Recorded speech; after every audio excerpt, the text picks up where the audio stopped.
Hey, Mike, there's a lot of different thoughts out there, but the question is what is Bigfoot? Well, as you pointed out, there's a lot of different ideas about what Bigfoot might be. And so what I would like to say about that is this, that Bigfoot is more than just one thing.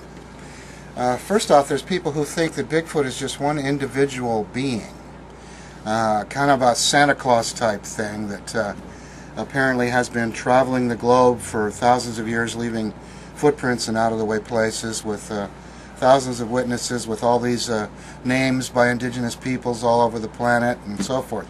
Well, obviously that would be a pretty mythical kind of a being, and much more of a Santa Claus type thing. So that is an indication of the fact that not all Bigfoot events are the same thing. So there's actually a complex phenomenon going on that's called Bigfoot. So where does it start? It starts with a person walking in the woods and having an experience, whether it's a sighting or he heard an outrageous scream or whatever you want to call it. He's had an event. He believes that he's seen a large upright primate. And because the word Bigfoot has caught on, generally people say, well, I think I saw a Bigfoot. Now, the question is, what did that person see? My answer is it could have been any of over a dozen possible things because of this fact that this is a multifaceted phenomenon. So, some Bigfoot events are wild imagination. People get Bigfoot fever, they go out in the woods, and every stick that breaks, every little shadow they see is a Bigfoot. Some people can take pictures of the woods and they can circle little blob squatches all over the place indicating that that's a Bigfoot. Then there are people who don costumes and they go out in the woods and they pull pranks on their friends and so forth. And so some Bigfoot events are hoaxes. Some people go out and plant fake tracks so that people will find them and take it seriously. And it's another example of a Bigfoot hoax. Sometimes people see the fleeting glimpse of an animal and they've just viewed it through the brush.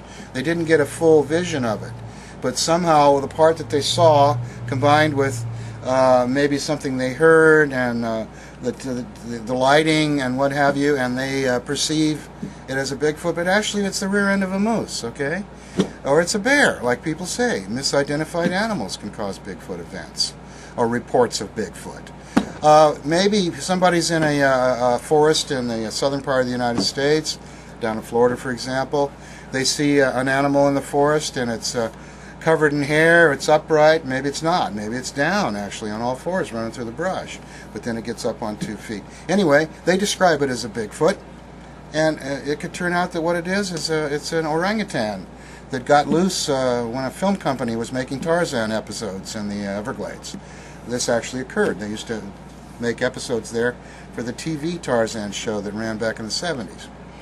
And according to what I read, some of the apes were left in the woods when they broke up the set and left. So the Bigfoot phenomenon is multifaceted, and there's no one explanation for every Bigfoot sighting. Sometimes people may be actually seeing feral human beings. In other words, people who somehow have gotten abandoned in the woods as a child perhaps, or in some other fashion ended up having to live by their own means in the woods. Maybe they ended up hanging out with a pack of wolves or something. I mean, we have stories of feral children. These have been studied. These kind of things happen. There are people who come out of the forests and they run around on all fours and they bark like dogs and they can't be taught to speak English and so forth. They're totally uncivilized, and we call them feral humans. I think some Bigfoot events are probably feral humans.